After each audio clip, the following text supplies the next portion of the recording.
उत्तर प्रदेश के मिल्कीपुर विधानसभा सीट पर हुए उपचुनाव के परिणामों ने कई चीजें साफ कर दी हैं। भारतीय जनता पार्टी के उम्मीदवार चंद्रभानु पासवान चुनाव जीत चुके हैं। सपा उम्मीदवार अजित प्रसाद को इस सीट पर 65,000 से अधिक वोटों से हार मिली है।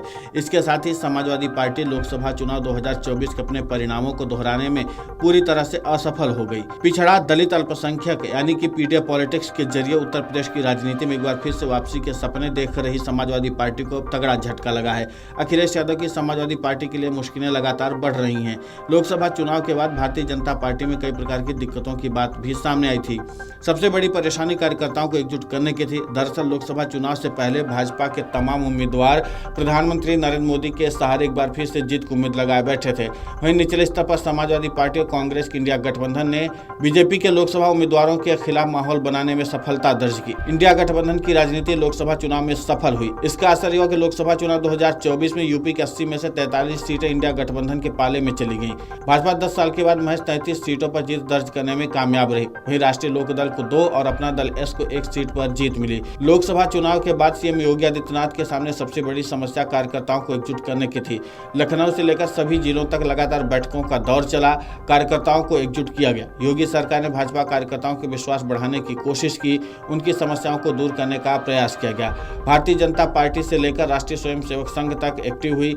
इसका असर विधानसभा के उपचुनाव में भी दिखा। पिछले 9 विधानसभा सीटों पर हुए उपचुनाव में भारतीय जनता पार्टी ने 7 सीटों पर जीत दर्ज की। समाजवादी पार्टी महज 2 सीटें जीतने में कामयाब हो पाई। इसके बाद सपा अध्यक्ष अखिलेश यादव ने मिल्कीपुर विधानसभा सीट को लेकर दावा किया। उनका कहना था कि इस सीट पर जीत दर्ज कर योगी आदित्यनाथ सरकार की नीतियों को जनता के सामने लाएंगे। मिल्कीपुर विधानसभा सीट में भाजपा उम्मीदवार की मतों की गिनती शुरू होने के बाद से लगातार 60% से अधिक वोट प्रतिशत हासिल कर समाजवादी पार्टी को मुकाबले से बाहर करते दिखे। इसी स्थिति ने अखिलेश यादव को मुश्किलों को और भी ज्यादा बढ़ा दिया है। पिछड़ा दलित अल्पसंख्यक की राजनीति के जरिए अखिलेश यादव 2027 के विधानसभा चुनाव में जीत की रणनीति तैयार करते दिख रहे थे।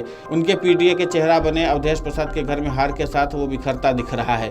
राम मंदिर निर्माण के बाद हुए लोकसभा चुनाव में भाजपा को अयोध्या में हार का सामना करना पड़ा था, लेकिन महाकुंभ मेला 2025 के बीच अयोध्या की मिल्कीपुर सीट पर भाजपा जीत दर्ज करने में सफल रही।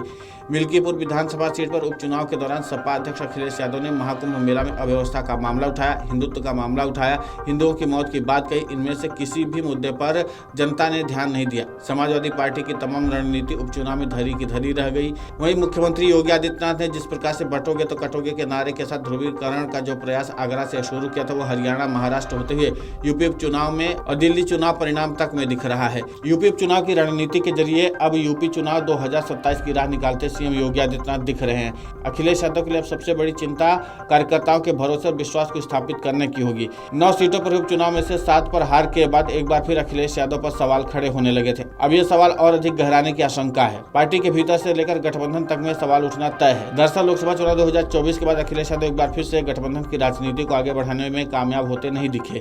कांग्रेस और समाजवादी पार्टी ने जिस प्रकार से लोकसभा चुनाव में एक अलग प्रकार का माहौल बनाया, उसका असर रहा कि सपा पहली बार यूपी के 37 लोकसभा सीटों पर जीत दर्ज करने में कामयाब हुई।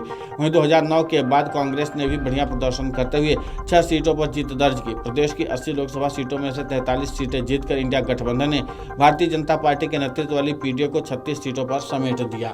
अब देखना ये होगा कि जिस तरीके से पूरी रणनीति अखिलेश यादव बनाए थे, उसमें पीडीए इस समय धराशायी होता हुआ दिख रहा है। अब ऐसे में अखिलेश यादव नई रणनीति क्या बनाते हैं, क्या नया विकल्प खोजते हैं और गठबंधन को लेकर के क्या और नया प्लान करते हैं, ये देखना दिलचस्प होगा। Video desk अमरुजाला.com। अमर उजाला जीवांजलि के सारथी की मदद लें और महाकुंभ में स्नान जरूर करें।